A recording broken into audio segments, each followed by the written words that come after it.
Thinking of purchasing a home in Ontario? Well, then you'll need to make a real estate deposit on that home. Stay tuned for everything you need to know about real estate deposits in Ontario.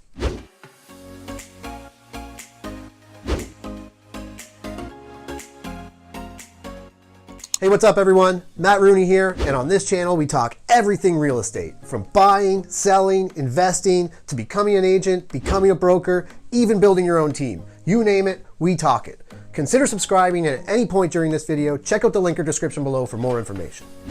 Okay, I've been getting a lot of questions, mostly from first-time home buyers, about the deposits they have to make when purchasing a home. So here's a list of 6 things you need to know about real estate deposits. 1. In Ontario, the standard real estate contract gives a buyer 2 choices when a deposit must be made. They can either submit the deposit immediately when making an offer, or they can agree to pay it within 24 hours of the seller accepting their offer. If the buyer is in a multiple offer situation, meaning they're competing with other offers, I would encourage that buyer to come up with the deposit immediately as a sign of good faith. 2. The deposit is typically held by the listing real estate brokerage. The reason it's not held by the seller is because if the seller goes bankrupt or disappears with the deposit, the buyer is not protected. Should the real estate brokerage go bankrupt, the deposit is held in trust and also covered by insurance, so the buyer can be sure to get their money back. 3. This is the #1 question I get from first-time home buyers regarding their deposits. Yes, your deposit can be put towards your down payment. 4. If the deposit is made late, the seller has the right to cancel the deal. Should the buyer not make the deposit at all, the buyer is still contractually obligated to purchase the home. Should the buyer attempt to back out of the deal because they did not make the deposit, the seller can then go on to sell the home to another buyer. However, if they sell the home for less money, they can sue the original buyer for the difference. 5.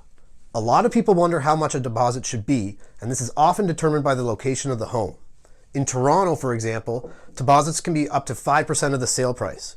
Other areas often ask for $5,000 to $10,000 as a flat rate deposit and can be for much more depending on the price of the home.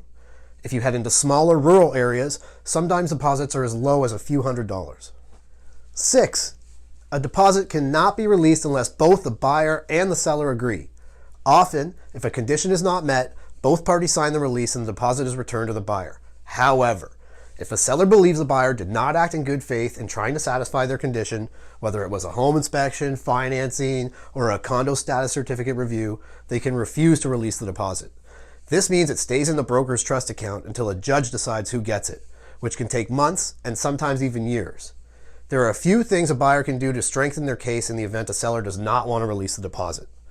Make sure the buyer's agent draws up any clauses concerning conditions so that they read they are for the buyer's sole benefit. Ask your agent to walk you through this part of the purchase agreement. A buyer could also consider making 2 deposits in their offer.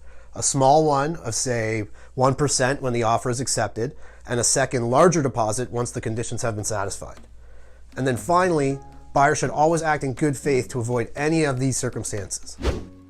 Well, that's all I have for you today. As always, thanks for tuning in. Definitely subscribe for more videos covering all things real estate, and if you know anyone this video would be valuable to, please share it with them.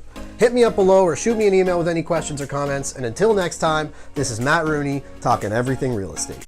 6. A deposit cannot be released unless both... Nope, we're on a timeout. Teleprompter stopped.